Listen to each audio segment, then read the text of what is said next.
Esta é a preocupação de Jesus em relação à nossa alma, à tua alma. Eu quero falar sobre que existe uma disputa em relação à nossa alma. Também eu quero falar sobre a identidade que nós temos em Cristo. Quero falar sobre a negligência em relação à alma.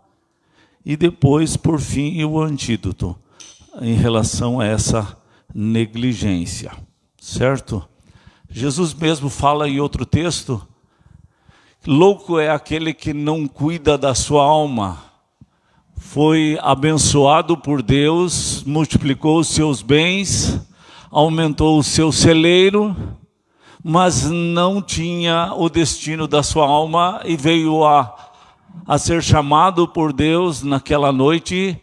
E Deus chamou, só que ele não tinha separado, não tinha se preparado para a morte e não passaria no juízo de Deus e eles ia se lascar. E Deus, no caso Jesus, chama esse homem de louco.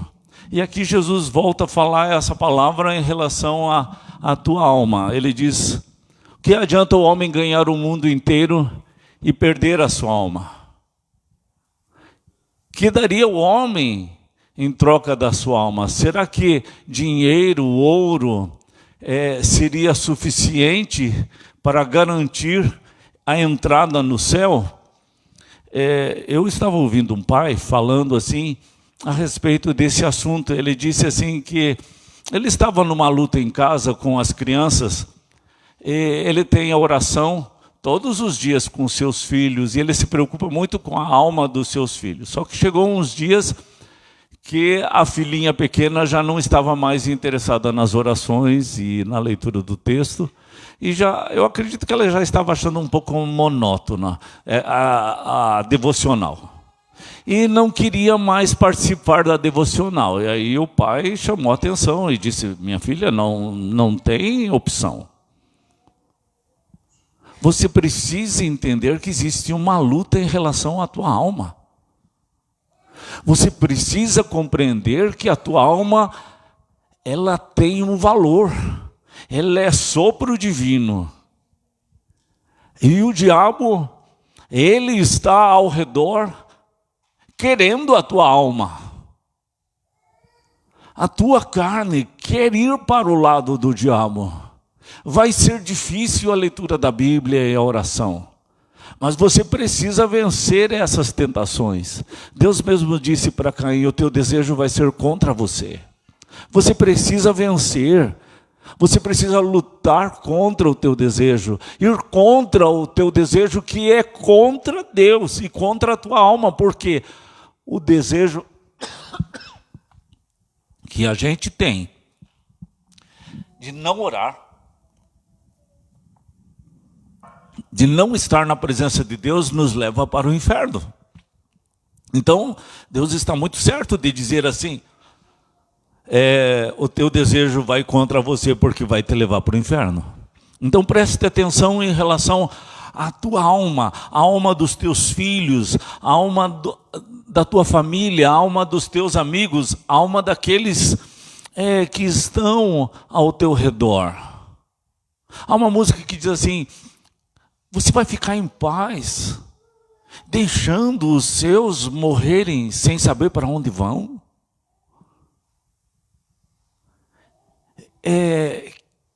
Que valor você dá? Você não se importa com a alma deles, que eles vão cair no grande abismo no dia do juízo final? E você se envergonhou, e Jesus está falando sobre vergonha aqui também, no verso 38. Ele inclui esse assunto porque ele sabe o quanto a gente tem vergonha. Não é fácil. Não é fácil falar para alguém, ainda mais que você não conhece, né? Então, precisamos entender que existe uma disputa pela alma, que existe uma luta e que às vezes é difícil. Vamos pensar assim ali na Adriana. É a Adriana, né? A minha... Está ali com as criançadas ali. E pensando assim, a minha avó, a gente estava lá no Turvo com todos os sobrinhos, eu acho que dava uns 8, 9, eu não sei quantos, era muito sobrinho, tudo desse tamanho para um pouquinho mais, mas eles estavam brigando demais. Todos estavam brigando e tirando a paz. E a minha mãe chamou todos os sobrinhos lá no quarto e começou a pegar a Bíblia, ler, orar e fazer eles lerem, fazer cada um orar. E eles não queriam. E ela fez. Porque meu pai já tinha falecido e ela tinha que tomar essa posição. E ela fez eles orarem. Depois que cada um orou, depois ela soltou eles para brincar lá fora, porque muitas árvores, tem umas árvores assim que crescem todas tortas e eles gostam de ficar lá, brincando naquele lugar. É muito bom. Aí já não tinha mais as brigas. É uma questão espiritual. E a gente precisa entender que é uma questão espiritual. E que o diabo ele está ali mexendo, provocando, e ainda mais que a nossa carne, ela está em comum acordo com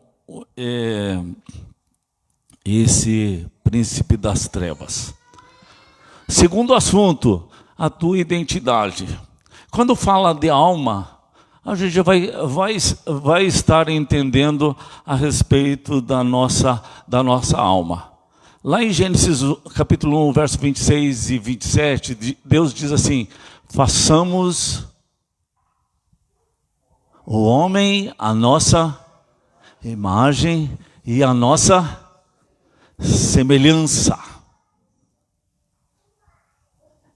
É como se você fosse um espelho e Deus olhasse para você e enxergasse Deus. É isso que ele falou. É claro que após o pecado, é como se esse espelho agora estivesse com uma neblina. E Deus olha para esse espelho e não reflete mais a imagem e a semelhança de Deus. Ele não vê a sua imagem ali, ele não vê a sua semelhança ali, porque esse espelho, ele foi sujo. Ele foi infectado com o vírus do pecado, tem uma neblina ali. Quando você toma banho, fica todo cheio, você não consegue olhar, você tem que limpar. Mas um pouquinho você enxerga, você sabe que é você que está lá do outro lado. Então, por mais que o homem, ele esteja com a sua alma infectada com o pecado, ainda tem como ver um pouco da imagem de Deus.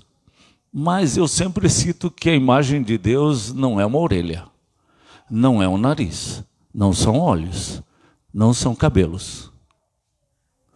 A imagem de Deus é o caráter de Deus. E o pior, quando Jesus fala lá em João 8 assim: vós sois do diabo, ele é o pai da mentira e vocês sempre mentem e nunca param de mentir, se firmam na mentira. Deus está falando dos pastores na época, judeus. Então, é como se o diabo estivesse olhando para a gente, e é como se a gente fosse um bebezinho naquele berço. E o diabo, ele chega e olha, ele diz: veja como você é parecido comigo. E olha, sim, mas você é muito parecido comigo. Não por causa da tortura da orelha, ou da sobrancelha, ou por causa de alguma coisa do corpo. Mas ele está dizendo assim: você é muito parecido comigo. Você mente igual eu minto. Você fica magoado igual eu fico magoado. Você tem raiva como eu fico com raiva.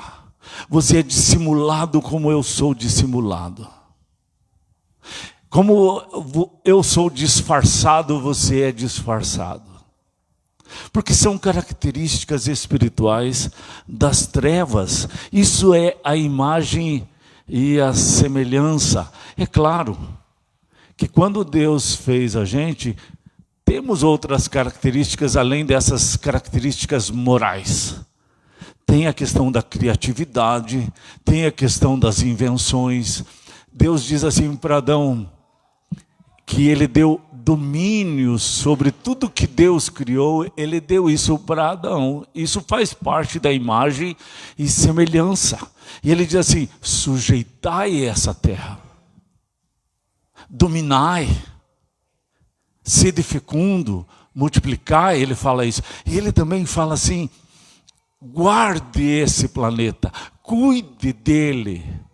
São características de Deus, porque pense, fazer um aparelho de som como esse, isso vem da imagem e semelhança de Deus. Fazer esse móvel, fazer aquelas bandejas, fazer aquele vaso, fazer essa tela que sobe, a imagem sai daquele aparelho, e ela é transmitida para essa parede com movimentos, como o nosso cérebro faz em relação ao que você vê. Ele codifica com sinais as cores para poder identificar a Isabel lá. Porque não é a imagem que está no cérebro, são sinais que são codificados. Da mesma forma ali, tudo isso veio de quem? Do nosso Criador. Você pode pela ciência dizer que Deus não existe, mas Deus está dizendo assim, que pela ciência você prova que Deus existe. E aí o assunto é identidade. Você foi feito por Deus. Você é criatura dele, e ele soprou o fôlego de vida dele, e diz lá em Gênesis 2, verso 7, que Deus soprou dentro daquele boneco de barro, e fez daquele boneco de barro alma vivente.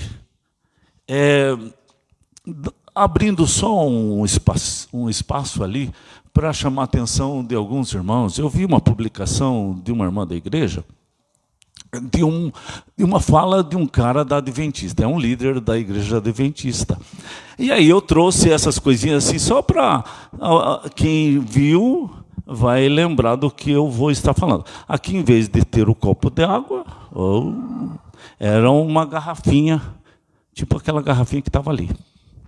E um copo para dizer que aqui tem pó, o pó da terra. E aí ele começou a falar assim: nós somos uma coisa integral. Pó, água para o barro e o sopro. Os três juntos formam alma vivente. E o pessoal ouve e vai achando tudo muito didático e muito bonito. Mas o que ele conclui não é exatamente aquilo que está na Bíblia. Porque ele fala assim: uma vez que você morre, o pó volta ao pó. Está na Bíblia. E o Espírito vai a Deus que o deu. Isso está na Bíblia. Mas ele conclui assim, que quando você separa, não existe mais o homem. Ele entra num estado de sono, de inconsciência da alma. Porque a alma é a somatória desses três elementos. Uma vez que separou, não existe mais alma. Ela vai ficar inconsciente, ela vai ficar dormindo. Jesus falou que Lázaro não tinha morrido, mas dormia. Por quê? Porque a ideia dele é assim: você chega ali por 10, 11, meia-noite, dorme, passa alguns segundos e já é 7 horas da manhã. Não é assim que você sente? Que só passou alguns segundos? Você sente que passou 7 horas? 8 horas? Você sente que quando você dormiu passou 8 horas?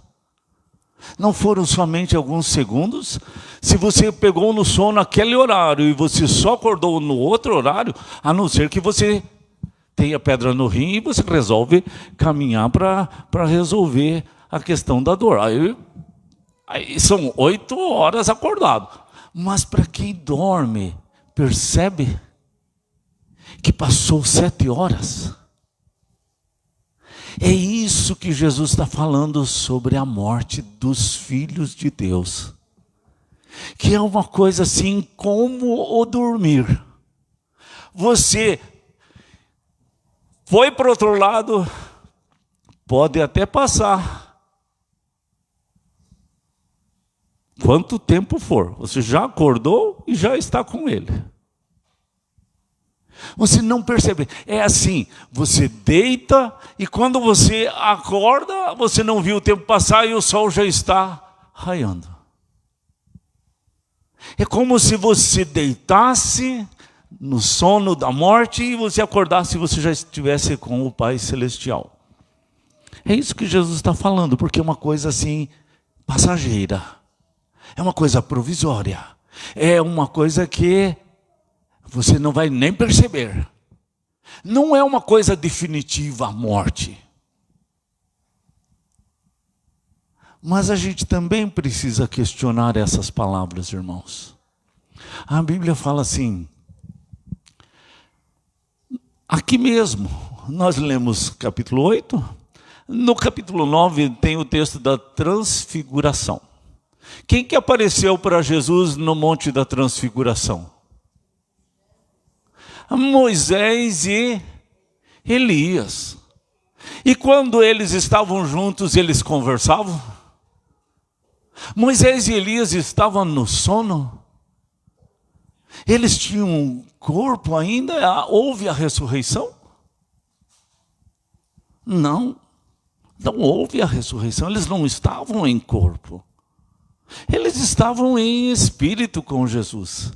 Mas como é que os discípulos sabiam que era Moisés e Elias? Com certeza quando Jesus estava abraçando eles e falando, oh Moisés, oh Elias. Aí ele já identificava, aquele lá é o Moisés, aquele lá é o Elias.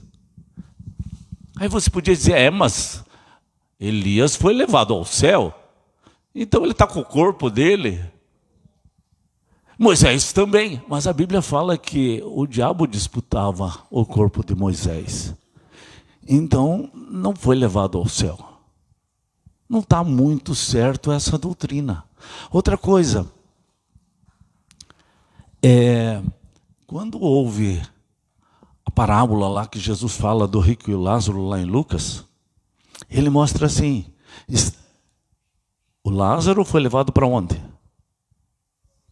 No seio de Abraão, mas não fala nada a respeito do Lázaro. Não diz uma palavra a respeito dele, mas diz uma palavra a respeito do rico. O rico era um crente do judaísmo que foi para o inferno.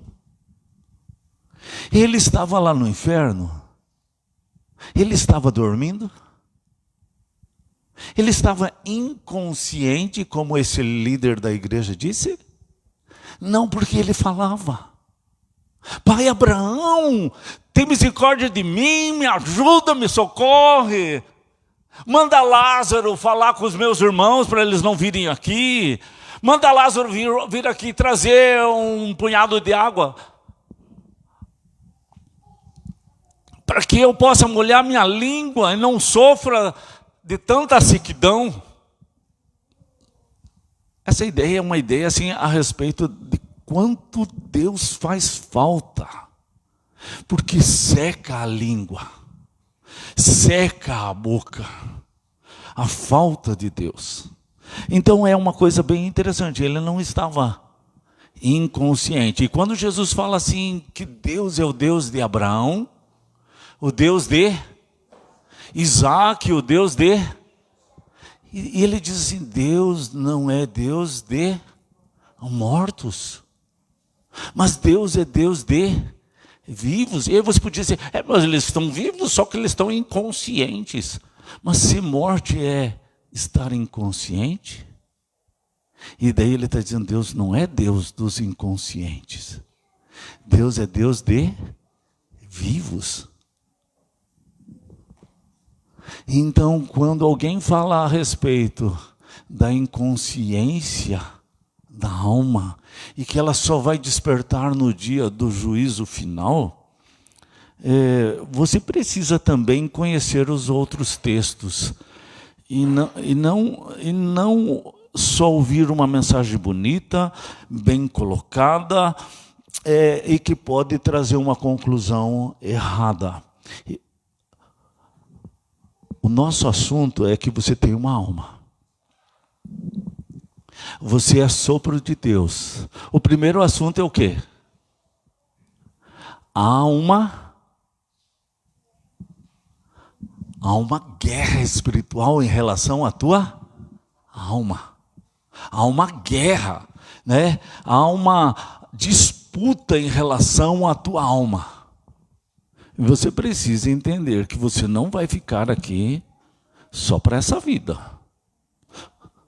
Você pode até acreditar que morreu e acabou tudo. Mas Deus está dizendo que não. E que depois da tua morte, para quem vai ser a tua alma? E se você não sabe para onde você vai depois que você morrer, Jesus está dizendo, você é louco de fazer isso. Porque você precisa definir o teu futuro.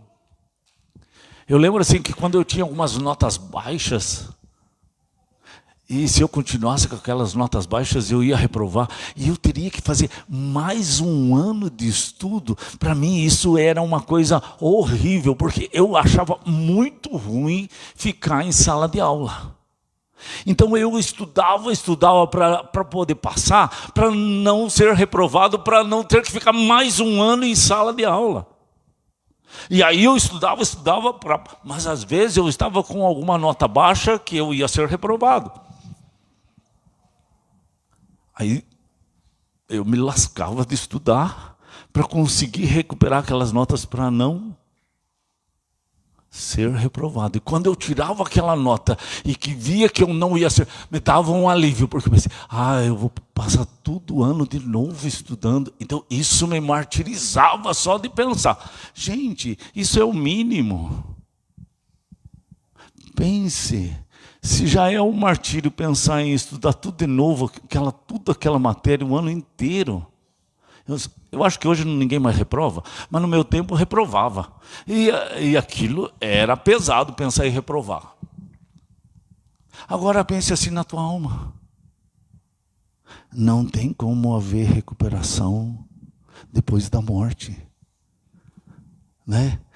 Não tem DP depois da morte. DP é o que é? Dependência, né? Não tem. Eu não sei se alguns aqui lembram de terapêutica. A pessoa que reprovava, daí tinha que fazer uma recuperação. Mas acho que só eu que lembro dessas coisas, porque é coisa de muito velho, muito antigo isso aí. Mas assim, para a morte, gente, não tem recuperação depois da morte. Não tem como consertar. E Jesus está dizendo assim, que dará ao homem em troca da sua alma. Você tem cuidado da tua alma. Louco, essa noite pedirão a tua alma.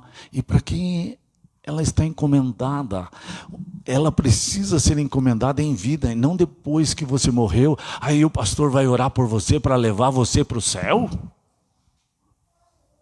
A tua família vai orar por você para que você vá para o céu? Depois que você morreu? A alma precisa ser encomendada em vida, entregando a vida a Jesus. Entregando a alma a Jesus enquanto é vida. Então, o primeiro assunto tem uma disputa em relação à tua alma. Mas o segundo assunto é a tua identidade. Ela está em quem? O Pai Celestial diria para você assim, este é meu filho amado em quem tenho prazer. Isso ele falou para Jesus. E se você tem Jesus dentro de você, ele vai falar isso para você também. né? Então eu queria que você verificasse se o teu valor, a tua identidade está na tua profissão, no teu dinheiro, no teu comércio. Você está doente, você está muito mal de saúde, mas amanhã de manhã você está no teu trabalho. Hoje você fica deitado o dia inteiro, porque é dia de descanso. Mas amanhã você levanta e vai trabalhar, mesmo doente. O que eu quero chamar com isso? Atenção sobre isso. O que é mais importante para você? A tua alma ou o teu trabalho?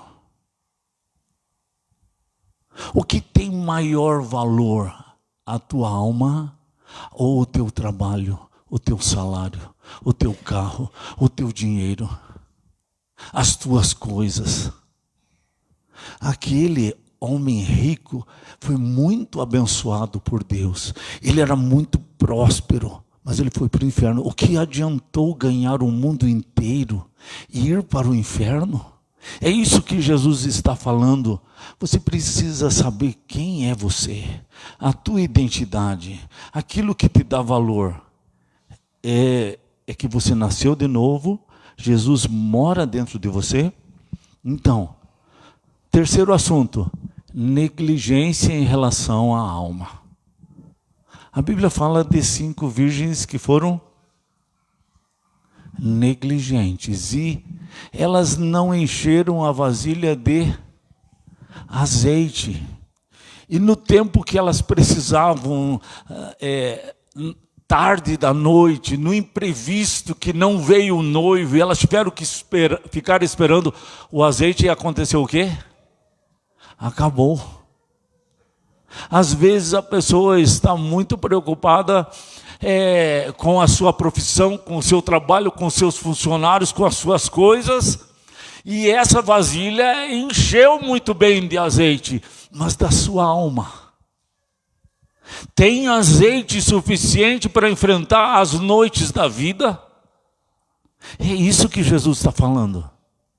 Que dará o homem em troca da sua alma. Que aproveita o homem ganhar o mundo inteiro e perder a sua alma. Aí vem a preguiça, vem a religiosidade. A pessoa se torna uma ovelha gorda de acordo com Deus, lá no capítulo 34 de Ezequiel.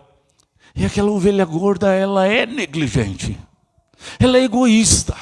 Ela buscou sempre comida para ela e ela não deixou os outros comerem. As outras são magrela, são meia raquíticas, são meia doentes, porque essa gorda foi lá e tomou o lugar, sujou a água, deu chifrada. Porque é egoísta. Ela buscou os seus interesses e tem uma vida mais sedentária, fria na fé, indiferente, morna.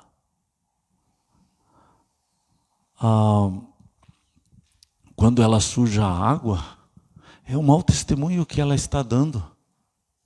É porque o que adianta o homem ganhar o mundo inteiro? E a pessoa às vezes diz assim, mas eu não juntei isso no lixo. Eu trabalhei muito para isso. Eu não posso perder. E às vezes para manter aquilo ali, faz de uma forma não correta.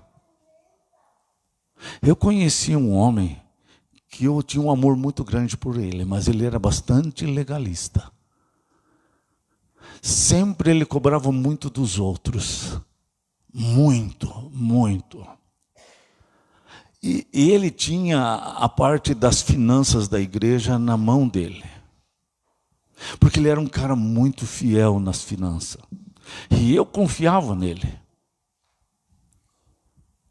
Mas alguns anos depois, ele montou uma locadora.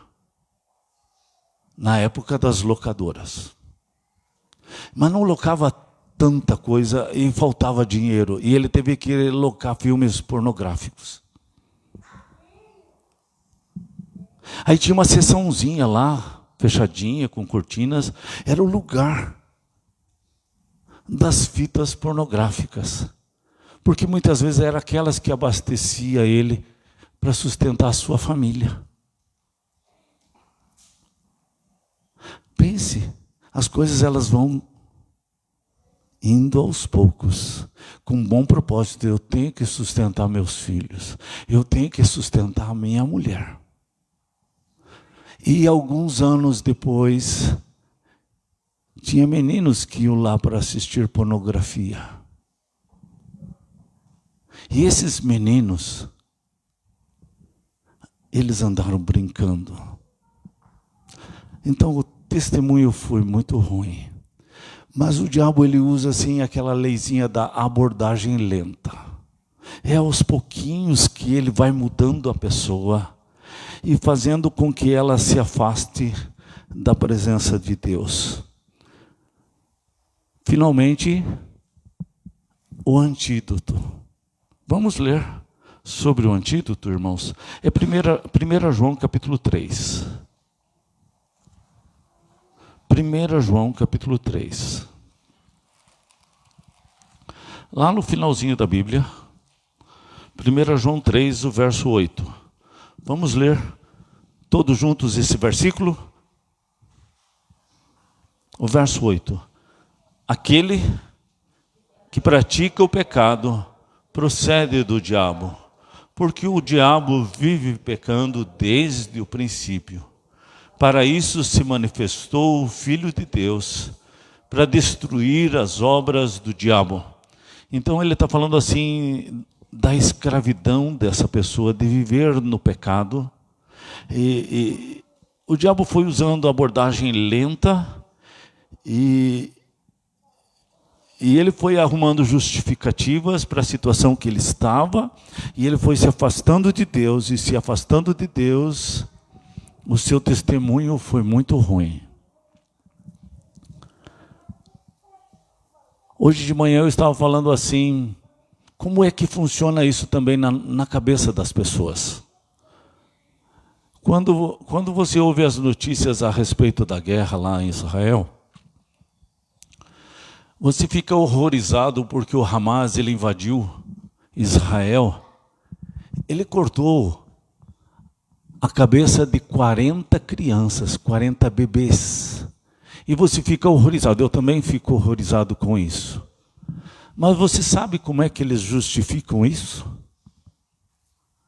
É assim. Os judeus, como Hitler também dizia, e muitos dizem a mesma coisa em muitos países, não é só o Hamas. Os judeus são o diabo. Então eles têm ódio dos judeus porque os judeus são o diabo. E o diabo você, como naqueles filmes de vampiro, você tem que cortar a cabeça, o pescoço. Assim como Deus fala que o diabo teria que ser destruído como uma serpente esmagando a cabeça. E aí eles concluem que de uma forma simbólica eles estão destruindo o diabo, cortando a cabeça daquelas crianças. Gente, é um horror.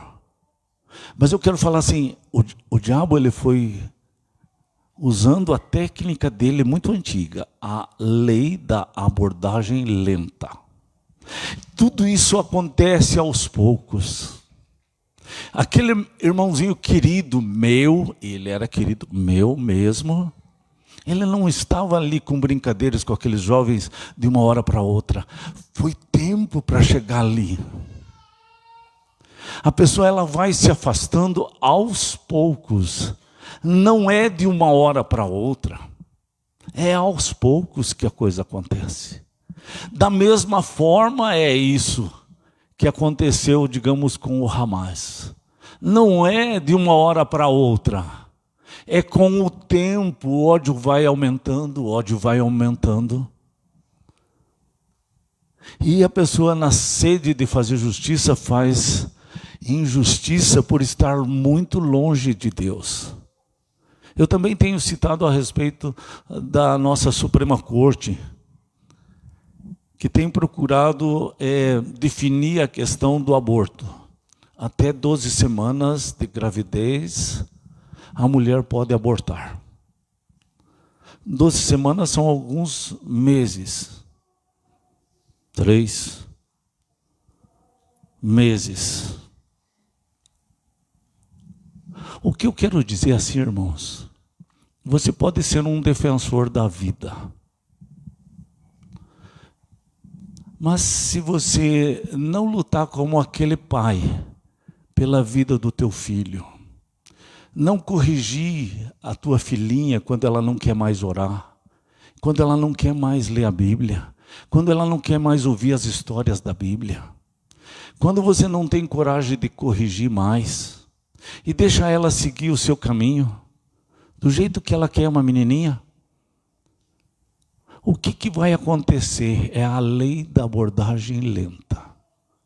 Pode ser que dentro de alguns anos essa filha tua se torne uma juíza, filha de uma presbiteriana, de um presbiteriano.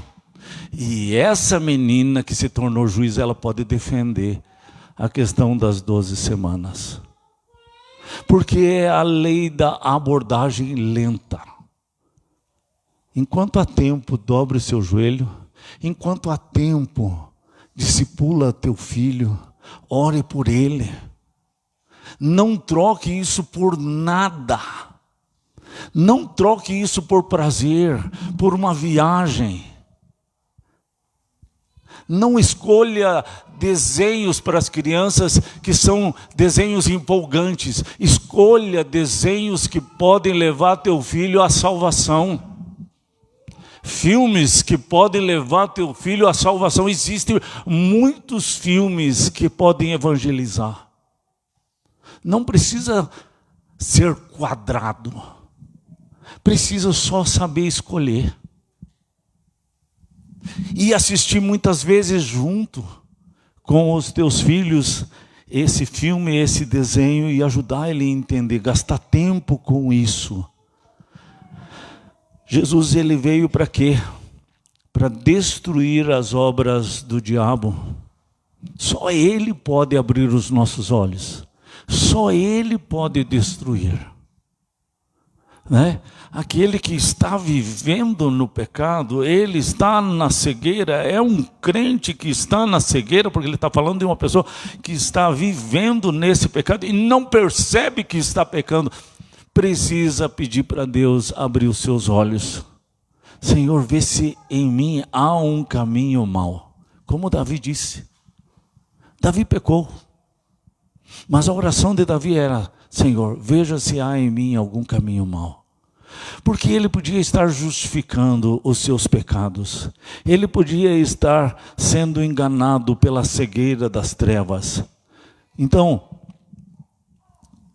fazer esse apelo, né?